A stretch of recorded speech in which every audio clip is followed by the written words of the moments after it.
આપના ગુરુ શ્રી ગોકુલનાથજી છે, જે સામર્થ્યવાન છે, જે પુષ્ટિ માર્ગના 84,252 વૈષ્ણવોને પ્રગટ કરનાર છે, એવા આપના સામર્થ્યવાન ગુરુ શ્રી ગોકુલનાથજી છે, જેમનાથી આપનો બ્રહ્મ સંબંધ છે, એવા શ્રી હરિરાયજી મહાપ્રભુજી આપે આપના લઘુ ભ્રાતાને અને સમસ્ત વલ્લભકુલને કોઈ પણ સમસ્યાનું સમાધાન મળી રહે તે ભાવથી 41 પત્રો આપે પ્રગટ કરેલ છે. એવા શ્રી હરિરાયજી મહાપ્રભુજી કી જય હો. હરિરાયજી મહાપ્રભુજીએ જેમને ઉદ્દેશીને આ પત્રો પ્રગટ કર્યા છે એ આપના લઘુ ભ્રાતા છે શ્રી ગોપેશ્વરજી પ્રભુ. શ્રી ગોપેશ્વરજી પ્રભુજી કી જય હો. શ્રી ગોપેશ્વરજી પ્રભુજીએ 41 પત્રો આપે વાંચ્યા. આપે જાણ્યું કે આમાં તો અમારું સમાધાન તો તત્ક્ષણ થયું, અમારું ચિત્ત ઠાકોરજીમાં પરોવાઈ ગયું, પરંતુ આ તો સમસ્ત વલ્લભકુલ બાળકોને પણ આમાંથી બધું જ સમાધાન થશે વિજ્ઞપ્તિ જેવું આમાં ખૂબ સુંદર આલેખન છે. અને તેથી જ એક આચાર્યકુલ બાળકોને પણ રેચન માટે આ ખૂબ જ મહત્વના પત્રો છે. તેથી તો આપે પણ તે આચાર્યકુલને માટે થઈને સમસ્ત 41 પત્રોના શ્લોકોના શબ્દાર્થ અને તેનું વિવેચન આપે સ્વયં પ્રગટ કર્યું. કેમ કે હવે આપને તો તે લોકોને લાભ મળે, આપના પરિવારને, તેવો ભાવ થયો. તેથી સમસ્ત વલ્લભકુલ પરિવાર કી જય હો. આજે શિક્ષાપત્ર જે 30મું શરૂ થયું ગઈકાલે, તેમાં શ્લોક 3 આવશે. કહે છે કે મૂળ શ્રી હરિરાયજી સંસ્કૃતમાં શ્લોકમાં આજ્ઞા કરતા કહે છે કે અથવા બાધકત્વેન ત્યાગ ભાવનયા પુનઃ અખંડાદ્વૈત ભાવેન કામાદ્યાવેશતો હરો પ્રાપમ ચિક પદાર્થેષુ લીલા સૃષ્ટિત્વ ભાવનાત. આમાં શબ્દાર્થ કરતા કહે છે કે જો ઘરની અંદર, એટલે કે આચાર્ય કુલના બાળકોના ઘરની અંદર ક્યાંય પણ બાધકપણું થતું હોય તો તે બાધકપણાથી ત્યાગની ભાવના કરવી. પછી કહ્યું કે અખંડ અદ્વૈતની ભાવના કરી હરિમાં કામાદિના આવેશથી અને પ્રપંચના સર્વ પદાર્થોમાં લીલા સૃષ્ટિપણાની ભાવનાથી બાળકોનો ગૃહાદિકનો જે દુઃખનો પ્રસંગ છે તેમાંથી વિસ્મૃતિ થઈ જાય છે. હવે વિવેચન કરતા આ ગોપેશ્વરજી પ્રભુ આ શબ્દાર્થ વિશે કહે છે. જેમ કે પ્રથમ કહ્યું કે જે ઘરની અંદર જ કોઈ બાધક ઊભું કરે, ભાવનાનો નાશ કરે અથવા વિરુદ્ધ વર્તન કરે કે જેથી ઠાકોરજીની સેવામાં, નિધિ સ્વરૂપની સેવામાં સહાયક થવાને બદલે અવરોધ કરનારા થાય, તો કેવી રીતે વર્તવું?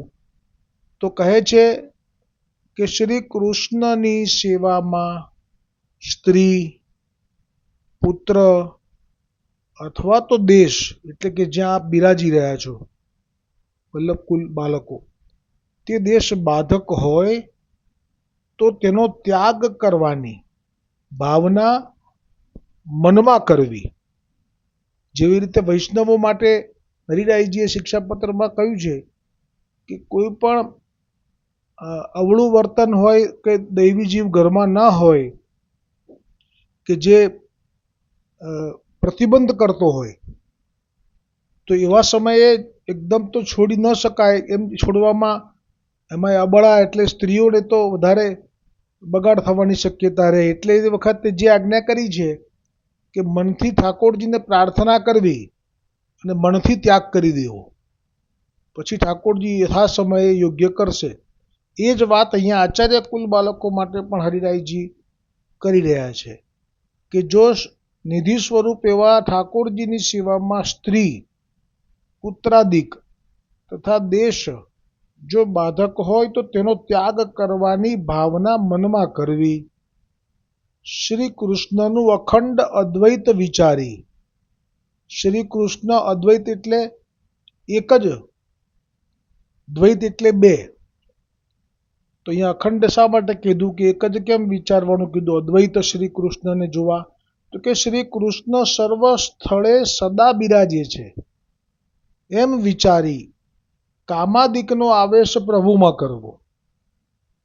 એટલે જો પછી કામ ભાવ હૃદયમાં આવે તો એ ભાવ આપણે ગોપી ભાવ પૂર્વક મનમાં હૃદયમાં ભાવ કરી અને ઠાકોરજી પરત્વે એ કામ સુખ મેળવવાનો આવેશ એ તરફ મન પરોવવું. પછી કહ્યું કે જેમ કોઈક લૌકિક સંસારી જીવ કામ ક્રોધ ભય સ્નેહ ગૃહ કુટુંબ બાધિકમાં રાખે છે તથા આઠે પહોર પોતાના સંસારના પદાર્થોનું જો સ્મરણ કર્યા કરે છે, એમની જ ટહેલ ઉઠાવ્યા કરે છે, એમ આચાર્ય કુલ બાળકોએ લૌકિક પદાર્થોમાંથી પોતાના કામ ક્રોધ ભય સ્નેહાદિ ઉઠાવી લઈ શ્રી ઠાકોરજીમાં એ કામ ક્રોધ ભય સ્નેહાદિ રાખવા. એટલે કે જો કામનો ભાવ આવે તો પણ ઠાકોરજી પરત્વે કરવો, ક્રોધ આવે તો ઠાકોરજી ઉપર કરી શકાય. આ તો અહીંયા ગોકુલનાથજી કહે છે, હરિરાયજી કહે છે એટલે હું કહું છું કે બીજા લૌકિક ઉપર ક્રોધ ના કરવો, ઠાકોરજી સામે ક્રોધ કરી લેવો. ભય રાખવો હોય તો લૌકિકનો નહીં રાખવો, ઠાકોરજીનો રાખવો. અને સ્નેહ કરવો હોય તો ઠાકોરજીને કરવો. તથા શ્રી ઠાકોરજીની સેવામાં અષ્ટપ્રહર મચ્યા રહેવું. એટલે કે જેમ કોઈ માછીમારે જાળ નાખી દીધી છે, પણ જો એ માછલી પેલા માછીમારના પગ પાસે પહોંચી જાય છે તો એ જાળથી એ માછલી ફસાતી નથી.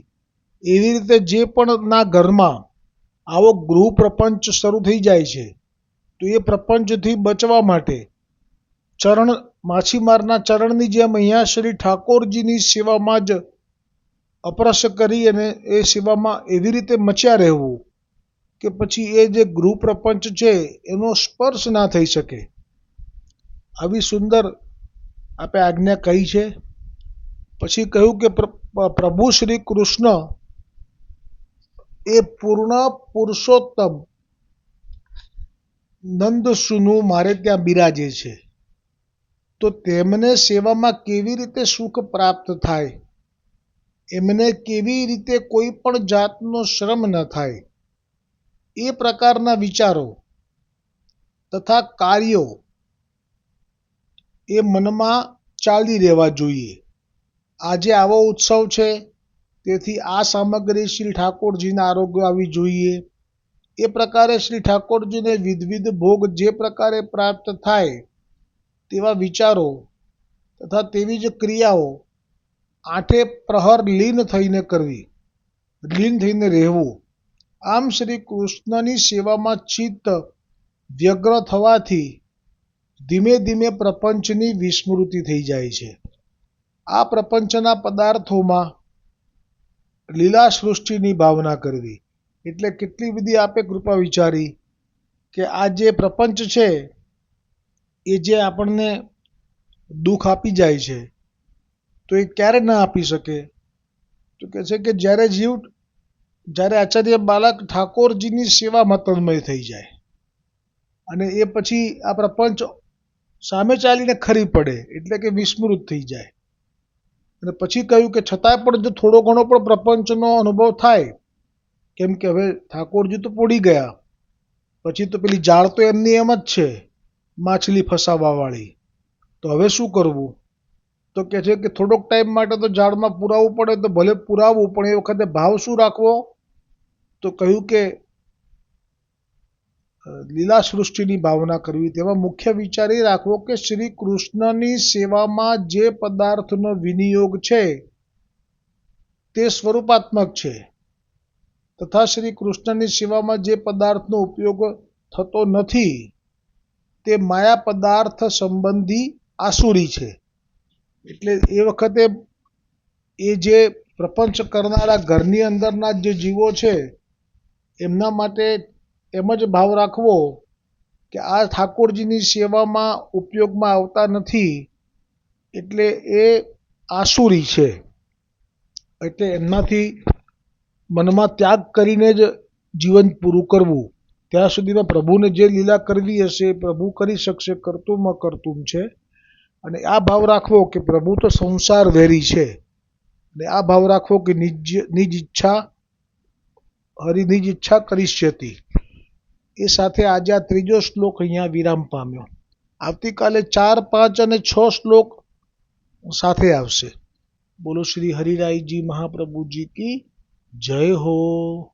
શ્રી ગોપેશ્વરજી પ્રભુજી की जय हो.